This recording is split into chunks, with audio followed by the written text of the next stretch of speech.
이런 일도 있다고? 아, 이거 그냥 건당 얼마 줄게. 이건 약간 양아치다. 갑자기 실업 상태가 될 수 있어. 제가 드리는 솔루션은 이것입니다.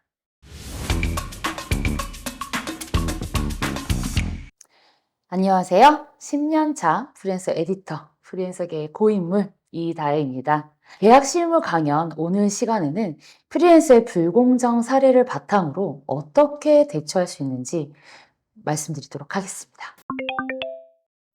프리랜서로 일을 하다 보니 정말 많은 상황을 경험하게 돼요. 이런 일도 있다고 하는 일들이 빵빵 터지거든요. 그래서 최대한 모두를 막을 수는 없겠지만 어떤 항목들은 우리가 계약서상의 정리를 통해서 미연에 좀 방지할 수 있거나 혹은 그런 일이 발생했을 때 내 권리를 보호할 수 있게 되거든요. 그래서 오늘은 프리랜서 불공정 사례, 제가 재구성한 사례를 바탕으로 좀 소개를 드리도록 하겠습니다. 이 모든 사례들은 제가 직접 경험했거나 저의 주변에서 경험한 내용들을 재구성한 사례입니다. 첫 번째, 계약금의 지연 지급과 미수금 내용입니다. 가영이는 A 회사와 여러 번 작업을 했다. 하루는 A 회사 상무가 급한 일이라며 회의를 요청했다. 프로젝트 C에 필요한 원고를 급하게 작업해야 하는데 원고료 한 건당 25만 원을 주기로 했다. 바빠서 계약서 없이 바로 일을 시작했다. 일을 마친 후 들어온 돈은 원고 한 건당 20만 원이었다. 돈이 적게 들어왔다고 항의했지만 증거가 없어서 권리를 주장하기 어려웠다. 네, 실제 사례입니다. 이런 경우가 정말 많아요. 여러분들 이 사례를 들으면서 고개를 끄덕끄덕 하고 있을 것 같은데요. 보통 이런 일들은 내가 처음 일하는 회사가 아니라 여러 번 일했던 회사에서 발생합니다. 자, 이 사례에서도 말씀드리다시피 A 회사와 여러 번 작업을 한 가영이에게 발생한 일이잖아요. 왜냐하면 기본적으로 신뢰를 구축하고 있다고 생각을 해요. 생각입니다. 그래서 뭐 계속 작업해야 하는데 계약서 필요하겠어 하고 약간 나이브하게 안일하게 일을 진행을 해버리는 거죠. 그래서 구두로 회의에서 이거 그냥 건당 얼마 줄게 하는 내용을 그냥 듣고 넘어가서 일을 합니다. 자, 그렇게 되면은 내가 나중에 돈을 적게 받았을 때 소명할 자료가 없어요. 꼭 계약서가 아니더라도 메일이나 카톡 메시지도 서면 증거가 될 수 있습니다. 그래서 제가 드리는 솔루션은 이것입니다. 아주 간단한 작업이라 하더라도 반드시 메일이나 카톡 메시지로 아래 내용 정도는 정리해서 전달을 하는 거예요. 과업 내용은 무엇인지, 매체는 어디인지, 일정은 어떻게 되는지, 산출물은 어떻게 나와야 하는지, 페이는 얼마인지, 계약 방식은 무엇인지, 페이 지급 일시는 언제인지. 자, 요 7개 항목은 여러분이 꼭 외우고 있어야 돼요. 외우고 있으면서 어떤 일이 들어오면 해당 내용에 맞춰서 저희가 지난 시간에 말씀드렸던 것처럼 이거 자체가 사실 과업 지시서 혹은 작업 의뢰서가 되거든요. 이 내용을 정리한 다음에 메일로 보내는 거예요. 저 그냥 메일 본문에 작성해서 보냅니다. 자, 금일 회의를 바탕으로 아래와 같이 내용 정리하였습니다. 이렇게 진행하면 되는 것일까요? 라고 메일을 보내요. 그러면 클라이언트가 네, 이렇게 진행하시죠? 라고 메일을 보내오겠죠. 자, 그 순간 증거가 되는 겁니다. 메시지도 마찬가지입니다. 메일을 읽지 않는다? 그럼 메시지로 이렇게 똑같은 내용을 또 보내는 거예요. 그런데 굳이 전화를 하는 분 계세요. 전화해서 제 이 내용인데 이 일인데 얼마 줄게 이렇게 얘기를 하세요. 그러면 전화를 끊자마자 다시 또 메일을 보내는 거예요. 유선상에서 논의한 대로 아래와 같이 일을 진행하면 되겠습니다. 해서 요 내용을 또 써서 보내는 거죠. 어떻게든 여러분은 서면화하는 것을 잊지 않으셔야 됩니다. 다음 사례를 볼까요? 너무나 많은 사례예요. 자, 과업 내용의 변경입니다. 정말 많은 사례여서 어떤 걸 가져올까 고민을 하다가 아래 내용을 좀 가져와 봤어요. 지영이는 모 기업과 사보 제작 계약을 했다. 계약서에는 80매 내외로 과업 범위가 정해져 있었지만 클라이언트가 100매를 해달라고 요청했다. 80매 내외로 표기되어 있기 때문에 100매도 가능하지 않느냐는 논리였다. 이 논리에 반박하기가 애매할 수 있어요. 정말 80매 내외라고 했을 때 100페이지까지도 갈 수 있잖아요. 물론 사회적 통념상 80매 내외인데 100매로 가는 건 약간 양아치다. 그쵸? 그럼에도 불구하고 해석상에서 봤을 때 문제가 없을 수도 있잖아요. 전 잘 모르지만. 그래서 저는 어떤 식으로 계약을 체결을 하냐면 이 사례를 본 이후에 80매회 내외로 5% 증면 혹은 증감할 수 있다. 이렇게 표시를 하고 있어요. 무슨 말이냐? 과업 내용을 작성하실 때는 애매하게 작성한 게 아니라 정확한 정량적인 수치를 표시하는 것을 추천드립니다. 자, 예를 들어 80매 기준 5% 내외로 증면 및 감면할 수 있음. 영상 1시간 촬영본 기준 10분 이내로 편집본 전달. 이런 식으로 말이죠. 자, 여기서도 보면 영상 10분 이내로 편집본 전달이라고 이렇게만 써 있으면 24시간짜리 영상을 10분으로 편집해달라고 할 수도 있잖아요. 그래서 어느 정도 시간이 되는 촬영본인가도 명시를 하는 거죠. 정확하게. 자, 그리고 표지 시안 3종 개발. 표지 시안을, 디자인을 후보를 몇 개를 줄 것인가. 그리고 포스터, 인쇄용 포스터를 디자인한다고 하면 정확하게 어느 사이즈의 포스터인가. 그리고 출력 사이즈 일러스트 개발. 이 부분은 무슨 말이냐면 일러스트 같은 경우에는 지면에 담길 때 전체 페이지에 담기느냐, 한 페이지에 담기느냐, 반 페이지에 담기느냐에 따라서도 단가가 달라지게 되어 있거든요. 그래서 실제 출력 사이즈 상에서 일러스트가 어느 정도 사이즈로 출력이 되는지까지도 구체적으로 명시하는 것이죠. 이렇게 여러분이 하는 일들, 뭐 사진 촬영을 하게 된다면 원본은 몇 컷, 보정본은 몇 컷을 주는지, 어떤 형태로 작업을 해서 주는지, 보정의 범위는 어느 정도인지, 회차는 몇 회인지 정확한 정량적 수치와 함께 과업 내용을 명시하셔서 변경이 어렵도록 만드셔야 됩니다. 그 다음에 과업 일정이 있습니다. 상당히 또 흔한 사례로 제가 일을 끝냈어요. 일을 끝냈는데 과업 일정이 한없이 늘어질 수 있습니다. 혹은 일을 들어가야 되는데 계속 자료나 필요한 자료를 주지 않아서 계속 일을 해야 될 때도 있어요. 전 실제로 이런 경우가 있었어요. 1월에 끝내야 하는 일인데 4월에 끝났어요. 그 이유는 무엇이냐면 1월에 일을 끝내려면 늦어도 제발 11월, 12월 초까지는 자료를 받아야 하는데 자료를 2월에 받았어요. 자, 그렇게 되면 프리랜서는 손해입니다. 왜냐? 기간도 페이를 결정할 때 중요한 기준이 되거든요. 내가 2개월 동안 일한다라고 판단했기 때문에 이 금액을 제시한 것이지 4개월을 기준으로 이 금액을 제시한 게 아니잖아요. 그렇기 때문에 우리는 과업 기간이 지켜질 수 있는지도 확인하여야 하며 과업 기간이 지켜지지 않았을 때 누가 책임을 지어야 하는지도 명시해야 합니다. 자, 예를 들어 이런 사례입니다.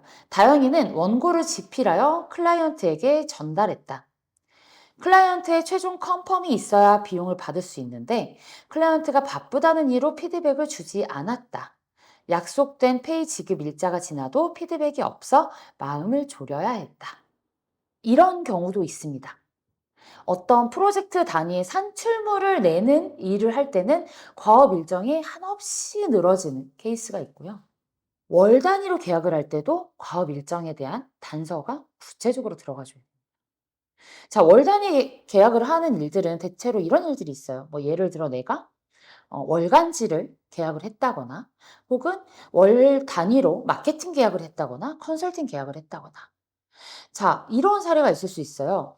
혜영이는 월간 계약을 맺고 A 회사의 온라인 마케팅 과업을 수행하고 있었다. 어느 날 담당자가 이번 달까지만 일하고 다음 달부터 계약을 해지하겠다고 의사를 밝혔다. 자, 이 경우에는 내가 갑자기 실업 상태가 될 수 있어요. 어떠한 월간 계약을 맺고 하는 일의 양이 많아서 내 주 수입원이 이 월간 계약의 일일 경우에 갑자기 일이 끊기게 되면은 정말 갑자기 실직당하는 거예요. 그렇기 때문에 여러분은 이 부분에 대해서 나를 보호할 수 있는 계약서 항목을 넣으셔야 됩니다. 자, 지금부터 이러한 상황에서 나를 보호하기 위해서 어떠한 항목들이 들어가면 좋은지 말씀드릴게요. 자, 첫 번째, 프로젝트 기간은 명확하게 몇 년도, 몇 월, 며칠인지를 명시해야 하고요. 가장 기본이죠. 그 다음에, 앞 시간에서도 말씀드렸다시피 수요자는 14영업일 이내에 공급자가 전달한 결과물에 대해 공정, 타당한 방법으로 검수를 종료하여야 하며 결과물에 대한 이의가 있는 경우 검수를 종료한 날부터 30일 이내에 이 사항을 서면 또는 이메일로 공급자에게 통지하여야 하며 이 기간 내에 이 사항을 통지하지 않은 경우에는 이 사항이 없는 것으로 본다. 자, 이때 14영업일이 될지 7영업일이 될지 5영업일이 될지는 여러분의 선택이에요. 다만 최소한 이 기간 안에는 클라이언트가 나에게 피드백을 주고 수정 과정을 거쳐야 한다는 것을 계약서에 명시해야 합니다. 그리고 여기서 이 사항을 서면 또는 이메일로 전달해야 한다라는 내용이 있잖아요. 이건 왜 들어가냐면요. 수정을 또 이제 전화로만 요청하는 분들이 계십니다. 이상하죠? 클라이언트들은 전화를 왜 이렇게 좋아할까요? 저는 전화를 좋아하지 않는데 말입니다. 네, 자꾸 전화를 해요. 전화는 좋지 않습니다. 중요한 내용은 전화로 소통하지 않는 게 좋아요. 남는 게 없거든요. 그래서 중요한 수정사항이나 파일 전달은 이메일로 주고받는 것을 추천드리고요. 그래서 해당 계약서에도 서면 또는 이메일로 전달하도록 명시하고 있습니다. 또한 수요자와 공급자는 계약 해지가 필요할 시에 30일 전 통보하여야 한다라는 항목을 대표적으로 말씀드릴 수 있겠습니다. 이 항목 같은 경우에는 앞에서 월간 계약으로 진행을 할 때 하루아침에 실직자가 되지 않도록 하는 항목인데요. 우리가 회사를 다닐 때도 사표를 낼 때 한 달 정도 여유를 두게 되어 있습니다. 이처럼 월간 계약을 진행을 할 때도 계약 기간 내에 해지가 필요할 경우에는 30일 전에 통보해야 한다라는 항목을 넣도록 합니다. 그리고 계약 기간이 명시되어 있고 이런 항목이 있을 수 있어요. 계약 종료 한 달 전에 계약 해지의 의사를 명확히 밝히지 않았을 경우 묵시적으로 계약을 연장한다. 자, 그러면은 그 경우에 묵시적으로 계약을 얼마나 연장하는지도 구체적으로 명시하는 것이 좋습니다. 자, 그 다음에 우리가 같이 일을 하다 보면 계속해서 제가 이제 클라이언트 흉을 보는 느낌도 있는데, 아니, 모든 클라이언트가 그렇다는 의미는 아닙니다. 비협조적인 파트너를 만날 때도 있어요. 이 질문 같은 경우에는 실제로 제가 프리랜서 권익센터에서 강의를 했을 때 받았던 질문입니다. 자료는 늦게 주고 마감은 똑같아? 라는 제목의 사례인데요. 주영이는 A사와 편집 디자인 계약을 맺고 일을 시작했다. 그러나 A사 담당자가 자료 전달을 차일피일 미뤄서 업무에 착수할 수 없었다. 마감일이 다가와서 마음이 조급해졌다. 주영이는 담당자에게 마감 일정 조정을 요청했지만 계약서상 마감일을 준수해야 한다는 답변을 들었다. 이런 경우가 상당히 많이 있습니다, 여러분. 특히 여러 과정을 통해서 결과물이 나올 때, 예를 들어 앱을 개발한다던가 웹사이트를 만든다든가 책자를 만든다던가 할 때는 앞단에 기획 단계가 있고요. 뭐 디자인 단계가 있고요. 개발 단계가 있고요. 이런 식으로 쪼개지는 단계들이 있고 이 쪼개지는 단계마다 책임지는 프리랜서나 담당자가 다를 경우가 있습니다. 자, 그러면 앞에서 원고를 쓴다고 하염없이 디자인 기간까지 넘어서서 마감을 지키지 못했어요. 그러면 사실 디자인 기간을 확보하고 최종 마감일을 미루는 게 합당합니다. 그런데 원고는 늦게 줘놓고 디자인물은 똑같은 기간에 달래요. 그러면 나는 10일 동안 작업을 하도록 약속되어 있었는데 5일밖에 작업 시간이 없어요. 그럼 내가 밤을 새게 되겠죠. 그럼 내 몸이 상하겠죠. 병원에 가야겠죠. 손해입니다. 자, 이러한 상황을 좀 막기 위해서 우리는 상호 의무를 정확하게 명시합니다. 수요자는 공급자가 과업을 수행함에 있어 필요한 정보와 자료를 제공할 의무가 있다. 그리고 수요자의 사정으로 과업 수행에 필요한 정보와 자료 전달이 지체될 경우 지체된 일정에 맞춰서 최종 산출물 전달 일정을 조정해야 한다. 자, 요 항목이 중요합니다. 나는 전체적인 계약 일정은 동의하지만 이 계약 일정이 수행되기 위해서는 이 계약 일정이 지켜지기 위해서는 과업 수행에 필요한 정보와 자료 전달이 최소한 이때는 와야 한다라는 것을 합의하는 거죠. 제가 실무에서 쓰는 방법을 말씀을 드리면 저 같은 경우에는 저는 책자를 만드는 일을 많이 하고 있거든요. 그러면 이 책자의 원고가 마감되기 위해서는 어떠한 원고는 클라이언트가 자료를 제공을 해 주어야 마감을 할 수 있단 말이에요. 근데 이 원고가 오지 않으면 근데 자료가 오지 않으면 제가 원고를 쓸 수 없겠죠? 그래서 모든 원고의 리스트를 엑셀 시트에 쫙 적어요. 자, 그다음에 각 원고마다 세부 데드라인을 정합니다. 첫 번째, 자료 전달. 두 번째, 초고 공유. 세 번째, 수정. 이런 식으로요. 그래서 자료 전달을 언제까지 해주어야 되는지 제가 날짜를 다 기입해놔요. 몇 월 며칠까지 자료 전달이 되면 몇 월 며칠까지 원고 초안을 공유할 수 있다. 자, 그 다음에 밑에 그 표 밑에 단서를 달아놓습니다. 위에서 명시한 자료 전달 일정에서 늦어질 경우 그만큼 같은 기간으로 원고 초고 마감이 미뤄진다. 이런 식으로. 자, 산출물 전달 일정에 대한 부분 여러분 꼭 넣으시길 바랍니다. 자, 다음으로 프리랜서 계약서에 있는 독소 조항은 어떤 것들이 있는지 말씀드리려고 사례를 가져왔어요. 제가 이 강의를 위해서 정말 지난 10년 동안 썼던 계약서를 탈탈 털어봤더니 정말 다양한 불공정한 항목들이 있더라고요. 하나씩 설명드리도록 하겠습니다. 회사는 지필에 대한 상황 보고를 수시로 요구할 수 있으며 프리랜서는 이에 성실히 응해야 한다. 자, 수시로 성실히 정량적으로 파악할 수 없는 단어 아닌가요? 자, 수시로 요구한다라는 것 얼마나 자주 요구한다는 것일까요? 한 달에 한 번? 하루에 한 번? 한 시간에 한 번? 한 시간에 한 번도 수시가 될 수 있어요, 여러분.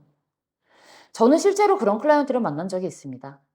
카톡에 어떤 메시지를 보냈는데 5분 동안 확인하지 않으면 전화가 바로 와요. 이런 경우가 있어요. 자, 이 항목은 수시로가 아니라 서로 작업 내용을 파악하는 그런 정도의 용도로만 작업 현황을 공유하는 주기를 정확하게 설정해서 쓰셔야 돼요. 예를 들어 지필에 대한 상황 보고를 매주 수요일에 한다라든가 격주 수요일에 한다. 이런 식으로 구체적으로 명시해 두어야 합니다. 자, 다음으로 프리랜서는 회사를 대표해 원고 지필과 관련된 업무를 수행함을 원칙으로 한다. 단 고객사와의 협의를 통해 출퇴근 및 상주 여부는 조정이 가능하다. 자, 이 항목에는 두 가지 잘못된 항목이 있어요. 첫 번째, 출퇴근 및 상주 여부. 프리랜서는 기본적으로 시간을 파는 직업이 아니라 나의 능력을 파는 직업입니다. 따라서 출퇴근 및 상주 여부를 강제할 수 없습니다. 자, 두 번째, 고객사와의 협의. 이 계약서는 나와 클라이언트, 파트너사 사이의 계약이죠. 여기서 고객사는 무엇이냐? 일을 줄 때 A라는 원청이 있고 A라는 원청에서 회사의 프로젝트로 B라는 회사에 프로젝트를 내렸어요. 자, 이제 B라는 회사에서 C라는 프리랜서에게 일을 전달하는 거예요. 자, 그러면 이 계약은 B와 C 사이의 계약인데 고객사는 A예요. A가 왜 B와 C 사이에 계약서에 등장하는 거죠? 등장하면 안 됩니다. 작가는 집필자 직분에 맞는 복장 및 언행에 품위를 갖춰야 한다. 네, 해당 내용은 취업 규칙에 해당됩니다. 프리랜서는 취업 규칙의 적용을 받지 않습니다. 원청사의 요청에 따라 작가의 교체가 불가피하다고 판단될 때 계약을 해지할 수 있다. 자, 이 또한 마찬가지입니다. B라는 회사와 C라는 프리랜서가 계약을 체결하는데 A라는 원청사가 프리랜서 계약에 왜 개입이 되죠? 그리고 작가의 교체는 정말 작가가 정말 큰 잘못을 저질렀거나 객관적으로 이 사람이 업무를 수행할 수 없다라고 판단될 때여야 하지. 계약 주체가 아닌 주체가 교체를 요구한다고 했을 때 계약을 해지한다? 이것은 상당히 불공정한 계약이라고 할 수 있습니다. A 프로젝트 과업 수행이 필요하다고 판단되는 일체의 일. 저는 계약서에서 정말 싫어하는 단어가 일체입니다. 네, 일체의 일. 어디까지 이 프로젝트에 필요하다고 판단되는 일일까요? 판단이 애매하죠. 일체라는 단어는 최대한 피하는 것이 좋습니다. 자, 그리고 을은 본 프로젝트를 포트폴리오에 넣을 수 없다. 제가 지난 강연에서도 말씀드렸다시피 해당 항목은 기밀 사항이 아니라면 약간의 불공정함을 품고 있다. 그래서 포트폴리오에 넣을 수 있다라는 것을 오히려 역으로 명시하는 것을 추천드립니다. 자, 그다음에 계약서 관련해서 추가로 많이 들어왔던 질문들에 대해서 제가 좀 답변을 드리려고 합니다. 첫 번째, 이것도 많이 공감하실 것 같아요. 친분이 있는 개인 간 외주에서 계약서를 당당히 요구하기 어려운데요. 어떻게 하는 게 좋을까요? 정말 많이 이런 사례가 발생을 합니다. 야, 우리 사이에 무슨 계약서야? 이렇게 되거든요. 그런데 우리 사이일수록 계약서를 정확하게 작성을 해야 합니다. 저는 이런 걸 추천을 드려요. 사실, 이렇게 말씀드려도 될지 모르겠지만, 우리 사이에 계약서가 필요하겠어? 라고 했을 때, 아, 그래도 계약서를 쓰고 편하게 저희 전문적으로 작업하시죠? 라고 제안을 했을 때, 받아들이지 않는다? 그러면, 친분이 있는 게 아니라고 생각합니다, 저는. 그래서 그런 클라이언트는 좀 조심하시도록 하시고요. 그리고 계약서 같은 경우에 물어보실 때 아주 당연하게 계약서를 체결해야 한다라는 걸 내포하는 문장으로 말씀을 드려보세요.